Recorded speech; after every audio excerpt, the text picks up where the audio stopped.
अगर तो आप लोगों की भी फ्रोज़न पैटीज़ बच चुकी हैं तो आपने ये चिकन थ्रेड्स की रेसिपी लाजमी ट्राई करनी है। पहले तो हमने इसको इस तरह से काट लेना है जैसे मैंने वीडियो में काटा है। ऑन द अदर हैंड हमने स्ट्रिप्स में काटा हुआ चिकन लेना है, उसमें स्पाइसेस ऐड करनी है, उसमें कॉर्नफ्लोर जाएगा, एग जाएगा और लास्टली मैंने ये जिंजर गार्लिक और चिलीज़ का पेस्ट इकट्ठी बना लिया था। इसको हमने अच्छे से मिक्स करके 20 से 25 मिनट के लिए लाजमी मैरिनेट करना है। उसके बाद हमने इसको इस तरह से कोट कर लेना है। उसके बाद इसकी कुछ इस तरह की लुक आएगी। बनने के बाद गोल्डन से क्रिस्पी से बहुत ज़बरदस्त से बनती है और इसका टेस्ट भी बहुत ज़बरदस्त था।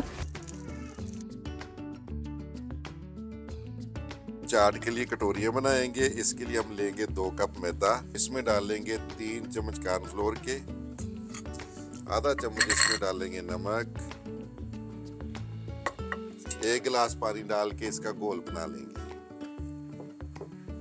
कटोरी लेंगे, गर्म ऑयल के अंदर डिप करके इसको अच्छी तरह गर्म कर लेंगे। जब अच्छी तरह गर्म हो जाए ऑयल इसमें से निकाल के इसके नीचे वाली जो सतह है इसको साफ कपड़े से अच्छी तरह साफ कर लेंगे। करने के बाद जो मैदे की हमने लिक्विड डो बनाई है उसके अंदर इसको डिप करेंगे। डिप करके इसको यहाँ से उठा के ऑयल में 10 सेकंड सिर्फ फ्राई करेंगे। हमारी बेहतरीन सी जो कटोरी है वो बन के बिल्कुल तैयार। दही की चटनी डालें, टमाटो केचप डालें।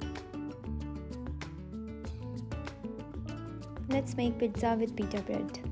बहुत ही सिंपल है। Just top your pizza with pizza sauce, chicken, mozzarella and your favourite toppings. उसके बाद आप इसको पैन में भी पका सकते हैं या आप ओवन में बेक कर लें जब तक चीज़ मेल्ट नहीं हो जाती। That's it, enjoy.